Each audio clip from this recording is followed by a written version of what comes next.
I'm convinced that leftists just like crime at this point. Like Donnie wants to nationalize the police force in Washington, D.C., and they actually have a problem with this. It's like, have you been to D.C.? Have you even been? It's mad funny because one of the statistics that they're citing is they're just like, crime is at the lowest rate in 20 years and it's declining for the past couple of years. It's like, yeah, well, when you skyrocket to the top and then you reduce something that's horribly high, that's not a good thing. That's not something to be happy about, you know? Like, oh, this is Project 20. Shut up. Like, if you walked around in DC, like, this is supposed to be the nation's capital of the most powerful and theoretically wealthy country the world has ever known, and there's like a bumblebee tuna and a freaking tent on every street corner. You walk by like the Department of Homeland Security or the IRS building or the Capitol Rotunda or whatever else, and there's just like a bumblebee like urinating on the sidewalk, and it's like how you could sit at your place of residence and see this online and be like, nah, Trump is a dictator, look.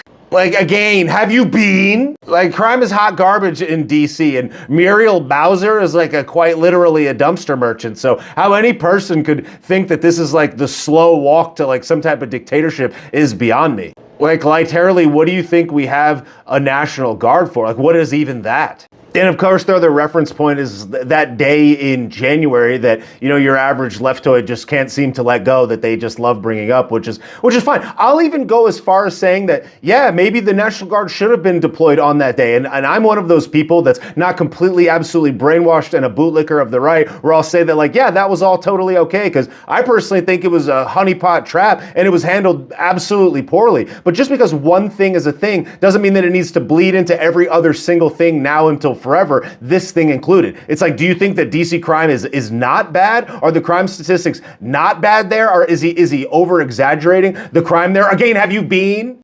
It's truly a disgrace in the highest order that you should have to walk around a major American city and walk by a tent on a sidewalk in a thriving or once thriving urban area, an urban center, a city center. And that's what it is like in DC. And then for that to even be the nation's capital is just adding insult to injury. So how you could think that because you dislike Donnie so bad that cleaning up America's capital is actually a bad thing is just laughable. Like advocating for less law enforcement and advocating for more crime and more bumblebee tunes, like shooting up Fenty and doing the fent-lean on the side of the road next to like a historically significant place, like the Museum of Natural History, a bumblebee tune in a tent in the front. That's fine now because you hate Donnie that much. Like literally remain clueless. And as it relates to DC, like, have you been?